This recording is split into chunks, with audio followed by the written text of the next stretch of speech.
નમસ્કાર મિત્રો, સ્વાગત છે તમારું આપણી આ યુટ્યુબ ચેનલમાં જેનું નામ છે ગુજરાતી જીકેની જમાવટ। તો મિત્રો, હાલમાં ચાલી રહેલી જીએસઆરટીસી કંડક્ટરની 2320 જગ્યા માટેની જે ભરતી પ્રક્રિયા છે તેના માટે ઓએમઆર આધારિત લેખિત પરીક્ષાનું આયોજન આવતા રવિવારે એટલે કે 29 ડિસેમ્બર 2024ના રોજ નિગમ દ્વારા ગુજરાતના જે અગ્રીમ શહેરો છે તે મુખ્ય શહેરોમાં આયોજન કરવામાં આવ્યું છે। ક્યાંક ને ક્યાંક મિત્રો ઘણા લાંબા સમયથી જે પ્રતીક્ષા યાદી બહાર પાડવામાં આવી હતી, જે મિત્રો જગ્યાના 15 ગણા ઉમેદવારો કે જે મિત્રો 35,000 કરતાં વધારે ઉમેદવારો કે જેઓનું લિસ્ટ પ્રાઇમરી લિસ્ટ જે કહી શકાય મિત્રો, કામચલાઉ મેરિટ લિસ્ટ જે જગ્યાના 15 ગણા તેમાં મૂકવામાં આવ્યા હતા। તેમાં ઘણી વિસંગતાઓ જોવા મળી હતી અને ઘણા ઉમેદવારોએ તેમાં રજૂઆતો કરી હતી નિગમને, પરંતુ નિગમ દ્વારા જ્યારે મિત્રો ગત 4 નવેમ્બર 2024ના રોજ ઓએમઆર આધારિત લેખિત પરીક્ષા માટે 35,224 ઉમેદવારોનું જે ફાઇનલ મેરિટ લિસ્ટ જાહેર કર્યું હતું જગ્યાના 15 ગણા ઉમેદવારોનું, તેમાં મિત્રો ક્યાંક ને ક્યાંક આ ઉમેદવારોના જેમના ડબલ નામ હતા અને સાથે જ મિત્રો જે ઉમેદવારો મિત્રો ડબલ વાર એપ્લાય કર્યું હતું તેઓના પણ મેરિટમાં 2 વાર નામ આવવાથી ઘણા ખરા ઉમેદવારોને અન્યાય થયો હતો, આપ સૌ જાણો છો તે પ્રમાણે। પરંતુ ક્યાંક ને ક્યાંક આ અન્યાય થયેલા ઉમેદવારો ગુજરાત હાઈકોર્ટમાં ગયા હતા અને 15 જેટલા જાગૃત કંડક્ટર કક્ષાના જે ફોર્મ ભરેલા ઉમેદવારો છે તેઓ હાઈકોર્ટમાં રીટ કરતા ઉમેદવારોના ડબલ નામ મામલે એસટી નિગમને હાઈકોર્ટ દ્વારા નોટિસ કરવામાં આવી છે અને આગામી 7 જાન્યુઆરી સુધીમાં નિગમને મિત્રો આ બાબતે યોગ્ય જવાબ રજૂ કરવા માટે જણાવવામાં આવ્યું છે। શું જાણીએ મિત્રો વિડીયોમાં વિગતવાર કે કંડક્ટર કક્ષાના જે 15 જેટલા ઉમેદવારો દ્વારા હાઈકોર્ટમાં જે પીઆઈએલ દાખલ કરવામાં આવેલી છે મિત્રો ફાઇનલ મેરિટ સામે, તો શું તેને લઈ અને મિત્રો લેખિત પરીક્ષાને કંઈ અડચણ આવશે અને શું ભરતી પ્રક્રિયામાં મિત્રો આગળ કંઈ અડચણ ઊભી થશે કે નહીં તેના વિશે વિડીયોમાં વિગતવાર ચર્ચા કરીએ। તો વિડીયોના અંત સુધી તમે બન્યા રહો અને જો ચેનલમાં તમે નવા હોય તો અમારી ચેનલને તમે લાઇક શેર સબસ્ક્રાઇબ કરો, જેથી કરી બાજુમાં રહેલું બેલ આઇકોન દબાવી નોટિફિકેશન ઓન કરો, જેથી કરીને અમારી ચેનલ પર મૂકવામાં આવતા આવા ભરતીઓ, પરિણામો, સરકારી કર્મચારી, પેન્શનર્સ વગેરેને લગતા પરિપત્રો તમને અમારી ચેનલ પરથી ઉપલબ્ધ થઈ જાય। તો ગુજરાત એસટી નિગમની 2320 જગ્યા કંડક્ટરની જે ભરતી છે તેના માટે લેખિત પરીક્ષા 29 ડિસેમ્બર 2024ના રોજ નિગમ દ્વારા લેવામાં આવનાર છે। ગુજરાતના અગ્રીમ જે મુખ્ય શહેરો છે 15 થી 16 જેવા, તેવા મુખ્ય શહેરોમાં મિત્રો આ કંડક્ટરની લેખિત પરીક્ષાનું આયોજન નિગમ દ્વારા કરવામાં આવી રહ્યું છે। તો કંડક્ટરની ભરતીમાં એસટી નિગમની ખૂબ જ મોટી બેદરકારી સામે આવી છે, કારણ કે જે મિત્રો 25/9/2024ના રોજ નિગમ દ્વારા જગ્યાના 15 ગણા ઉમેદવારોનું જે કામચલાઉ મેરિટ લિસ્ટ મૂકવામાં આવ્યું હતું તેમાં ઘણી વિસંગતાઓ જણાઈ હતી અને ઉમેદવારો દ્વારા નિગમને જાણ કરાઈ હતી, કારણ કે ઘણા ખરા ઉમેદવારો કે જેમણે મિત્રો 2 વાર ફોર્મ ભર્યા હોય તેવા બંને ઉમેદવારોના નામ 2 વાર આ મેરિટ લિસ્ટમાં આવી ગયા હતા। આવા 1-2 નહીં, પરંતુ મિત્રો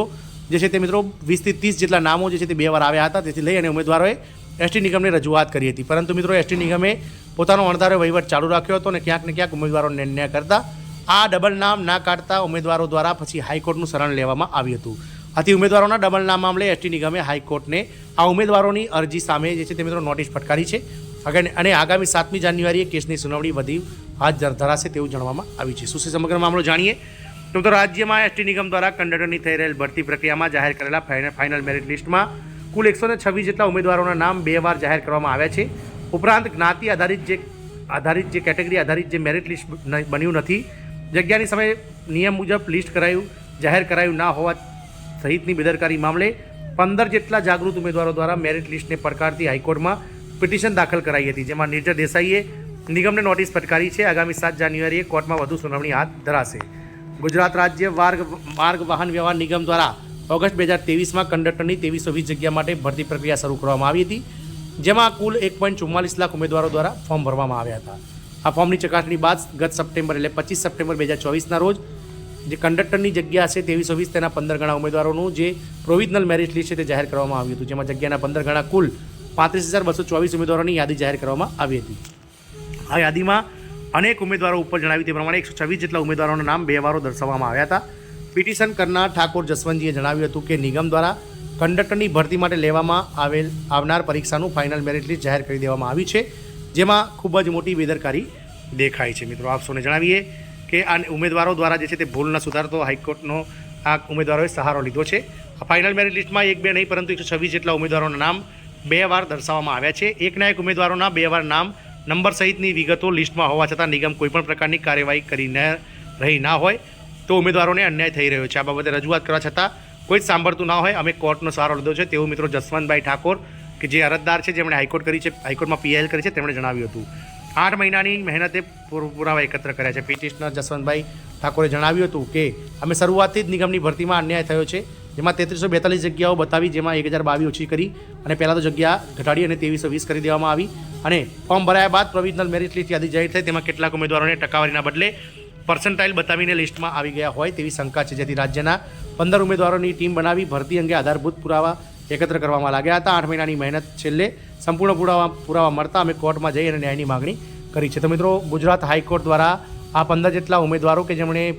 પુરાવા એકત્રિત કરી અને હાઈકોર્ટની જે બેદરકારી છે મિત્રો, જે નિગમની જે બેદરકારી છે કે મેરિટ લિસ્ટમાં ડબલ વાર નામ હોવા છતાં ઉમેદવારોનું નામ ન કાઢી અને મિત્રો તેનું તે જ જે પ્રતીક્ષા યાદી હતી, જે મિત્રો કહી શકાય પ્રોવિઝનલ મેરિટ લિસ્ટ હતું 25 સપ્ટેમ્બરનું, તે જ લિસ્ટ મિત્રો 4 નવેમ્બરના રોજ ચીપકાવી દેવામાં આવ્યું હતું. જેથી હવે હાઈકોર્ટ દ્વારા જે છે તે મિત્રો નિગમને નોટિસ ફટકારવામાં આવી છે અને આગામી 7 જાન્યુઆરી આ કેસની વધુ સુનાવણી હાથ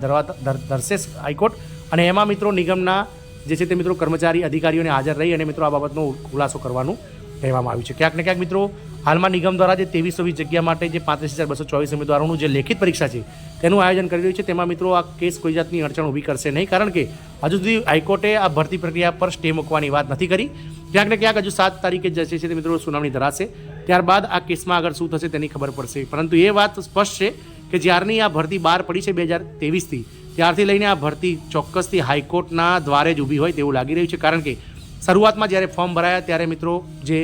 લોકોમોટિવ ડિસેબિલિટી ધરાવતા કેટલાક દિવ્યાંગ કેટેગરીના ઉમેદવારોને ફોર્મ ન ભરવા દેતા તેઓ મિત્રો